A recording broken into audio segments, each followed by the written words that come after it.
Chegamos aqui ao último inciso do artigo 1º. É um inciso que, se mal compreendido, desfaz tudo que os outros 4 anteriores construíram. O inciso 5 declara como fundamento da República o seguinte: o pluralismo político. Há uma primeira leitura, e é essa a leitura que a cultura brasileira consagrou. Nessa primeira leitura, pluralismo político significa que todas as posições têm direito de existir, seja direita, esquerda, centro, conservadores, progressistas, liberais, cada um com sua visão de mundo, cada um com seu projeto, cada um disputando o poder para realizar esse projeto. E a Constituição, nessa leitura, seria o campo neutro onde essa disputa se trava. Essa leitura, internauta, é errada. E esse erro tem consequências que explicam boa parte do Brasil que existe aqui. Para entender por que é errada, precisamos voltar ao que construímos nos vídeos anteriores. O artigo 1º declarou fundamentos, não declarou preferências, mas fundamentos: soberania popular, cidadania, dignidade da pessoa humana como categoria absoluta, universal e indivisível. Declarou valores sociais do trabalho e da livre iniciativa, os dois como bens da coletividade e não como direitos individuais de alguns. Já o artigo 3º declarou objetivos, não declarou aspirações, mas objetivos vinculantes: construir uma sociedade livre, justa e solidária, garantir o desenvolvimento nacional, erradicar a pobreza e a marginalização, reduzir as desigualdades sociais e regionais e promover o bem de todos sem distinção. Esses fundamentos e esses objetivos não estão mais em disputa. Foram fixados pelo Constituinte antes de qualquer governo, antes de qualquer eleição, antes de qualquer maioria parlamentar. Esses fundamentos são o chão, não a parede, não o teto, não a decoração. São o chão, o que está sob tudo o mais e que, se for removido, derruba tudo isso. O pluralismo político, como fundamento, está sobre esses outros fundamentos e, por isso, não os pode remover. Toda discussão política acontece sobre esse chão, limitada por ele, sem o poder ter por alvo. A imagem é precisa. O pluralismo não está ao lado dos fundamentos como se operasse num campo paralelo. Está sobre eles, sustentado por eles, delimitado por eles. E por estar sobre o chão, não pode escavá-lo sem afundar junto. Isso significa que toda discussão política constitucionalmente legítima tem uma condição prévia inegociável, que é: não pode acontecer sem considerar os fundamentos e não os pode ter por alvo de mudança. O debate político autorizado pelo inciso 5 é o debate sobre a velocidade e o caminho da travessia, do ser ao dever ser. Não é sobre se a travessia é necessária. Não é sobre se os fundamentos que a determinam devem ser revistos. o agente conservador constitucional e o agente progressista constitucional não discordam, portanto, sobre se a pobreza deve ser erradicada. O artigo 3º já decidiu isso. Eles discordam sobre o caminho mais eficaz para a erradicar. Eles não discordam sobre se a dignidade da pessoa é absoluta, porque o inciso 3º já decidiu isso. Eles podem discordar sobre quais políticas realizam essa absolutidade mais rapidamente. E a ideologia, no sentido de visão de mundo que pretende substituir os fundamentos, essa ideologia não tem lugar nesse campo. Tem lugar na cultura, tem lugar no debate privado, na esfera partidária interna. Quando a ideologia entra no campo político público, só o pode fazer legitimamente com uma pretensão declarada, explícita, que é substituição constitucional. E substituição constitucional tem dois caminhos, ou revolução ou constituinte. Não por emenda ordinária, não por maioria qualificada, não por reinterpretação criativa. Toda política que introduz ideologia no debate público sem declarar pretensão constituinte está operando de má-fé constitucional. Não está disputando a velocidade da travessia. Está tentando mudar o destino sem assumir que está fazendo isso. Esse é o pluralismo que o inciso 5 protege. Ele é rico, ele é necessário e é permanente. E esse é o limite que ele impõe, o inciso 5. O campo é livre, dentro dos fundamentos. Fora deles, não há campo para o pluralismo político. Há inconstitucionalidade. Internauta, agora olha para o debate político no Brasil. O que se vê não é disputa sobre a velocidade da travessia. O que se vê é disputa sobre se a travessia é necessária. Não é debate sobre o caminho mais eficaz para erradicar a pobreza. O que se vê é debate sobre se o Estado tem obrigação de a erradicar. Não se vê um debate sobre como realizar a absolutidade da dignidade humana. O debate é sobre se a dignidade é realmente absoluta ou se admite as gradações que a tradição cultural sempre praticou. Esse debate aí não é pluralismo político constitucional. Esse é um debate pré-constitucional. Pertence a um período anterior a 1988, quando essas questões ainda estavam em aberto. Quando o Constituinte ainda não havia decidido a respeito. Mas o Constituinte decidiu, e foi em 88, nos 4 artigos do título 1. A política brasileira praticada até hoje é, em grande parte, anacronismo. Ela disputa o que já foi resolvido.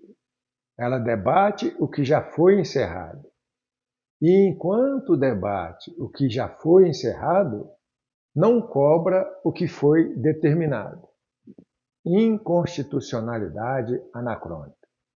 Não há uma violação direta de um artigo específico. A recusa cultural de aceitar que o debate constitucional já avançou além do ponto onde a política se encontra. Eis aí o anacronismo. A consequência prática desse anacronismo é visível e é mensurável, que é a esterilidade do debate político. Quando os fins estão em disputa, quando a própria necessidade da travessia é questionada, então os meios nunca se estabilizam. Por quê? Porque cada governo que chega traz não apenas uma estratégia diferente para o mesmo fim, traz consigo também um fim diferente. E o governo seguinte desfaz o que o anterior construiu. E não porque a estratégia anterior é ineficaz, mas porque veio com um fim diferente, um fim mudado. O resultado é conhecido. Uma miríade de emendas constitucionais. A Constituição de 1988 é uma das mais emendadas do mundo. E há, em consequência, uma proliferação de leis que não vigoram. Leis que existem no papel, mas não existem na realidade. Leis que são aprovadas com solenidade e são, igualmente, ignoradas com naturalidade. Leis que acrescentam páginas ao ordenamento jurídico sem acrescentar ordem à vida social. Por que isso? Porque lei que não deriva de consenso sobre os fins, uma lei assim, não encontra adesão suficiente para vigorar. E no Brasil, os fins que a Constituição fixou, eles continuam sendo disputados como se não tivessem sido fixados. Então, cada lei é aprovada por uma maioria que não compartilha os fins com a minoria, e a minoria, quando se torna maioria, revoga, emenda ou esvazia esse conteúdo. Esse ciclo é eterno e é exatamente o que o sistema que vive da distância entre o ser e o dever ser é exatamente o que esse sistema precisa que seja. Enquanto os fins estão em disputa, os meios nunca se estabilizam. E enquanto os meios não se estabilizam, o dever ser nunca se aproxima do ser. A esterilidade não é falha do sistema, é a sua função principal. Isso nos leva à pergunta mais incômoda deste vídeo. O anacronismo é ingênuo ou intencional? E a resposta honesta é: provavelmente seja as duas coisas, em proporções que variam por ator e por momento. Há políticos que genuinamente não compreenderam que a Constituição encerrou certos debates. Sua formação pré-constitucional, sua filiação ideológica anterior a 1988, sua cultura política moldada por décadas de disputas sobre fundamentos, tudo isso mantém esses políticos num debate que a Constituição já superou. O anacronismo deles é cultural e não é estratégico. Mas há, e aqui eu não recuo, mas há quem compreende perfeitamente que o debate constitucional está encerrado e que a abertura artificial dos fins é funcional. É funcional para quem? Para quem vive da distância entre o ser e o dever ser. Para quem extrai valor do espaço entre o que a República prometeu e o que efetivamente entregou. Para quem precisa que a régua, o conceito absoluto de pessoa, os objetivos vinculantes do artigo 3º permaneça inaplicado. Manter o debate sobre se a dignidade é absoluta é mais rentável que debater a velocidade com que ela se realiza para todos. Porque enquanto se debate o se, ninguém cobra o quando. A abertura artificial dos fins, porque inconstitucional, tratar como negociável o que a Constituição fixou, essa abertura é o mecanismo mais sofisticado de proteção do patrimonialismo. Não precisa de censura, não precisa de violência, precisa apenas de um debate político que pareça legítimo e seja, ao mesmo tempo, constitucionalmente anacrônico. Internauta, há um último ponto que precisa ser dito e é o mais preciso de todos. Por que o título 1 não está explicitamente declarado como cláusula pétrea? As cláusulas pétreas estão no artigo 60, parágrafo 4º. É a forma federativa, o voto direto, a separação dos poderes, os direitos e garantias individuais. O título 1 dos princípios fundamentais não está listado ali. Isso tem levado alguns a argumentar que o título 1 pode ser emendado como qualquer outra parte da Constituição, que os fundamentos são negociáveis, que os objetivos do artigo 3º podem ser revistos por maioria qualificada.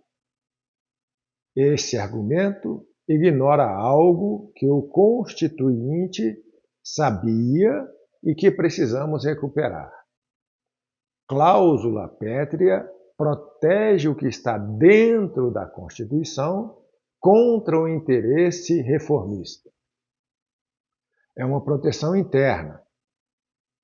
Impede que o poder de reforma destrua o que o poder constituinte criou. O título 1 não precisa dessa proteção. Não porque seja menos importante, mas porque é mais fundamental. O título 1 não está dentro da Constituição como um artigo entre artigos. É o chão sobre o qual a Constituição inteira está construída. Não se declara o chão como cláusula pétrea, porque o chão é a condição de tudo que existe sobre ele, inclusive das cláusulas pétreas. Atacar o título 1 não é emendar a Constituição. É demolir a possibilidade de qualquer ordem jurídica, de qualquer ordenamento jurídico. O Constituinte não blindou formalmente porque o percebeu como anterior a qualquer blindagem. Como o conceito de pessoa é anterior a qualquer direito que o protege, porque é a condição de que haja sujeito para ser protegido. Assim, o título 1. Essa percepção precisa ser recuperada, culturalmente, pedagogicamente. É exatamente o trabalho que este canal propõe. Até um próximo vídeo e espero que você tenha tirado algo de útil deste vídeo aqui. Um abraço.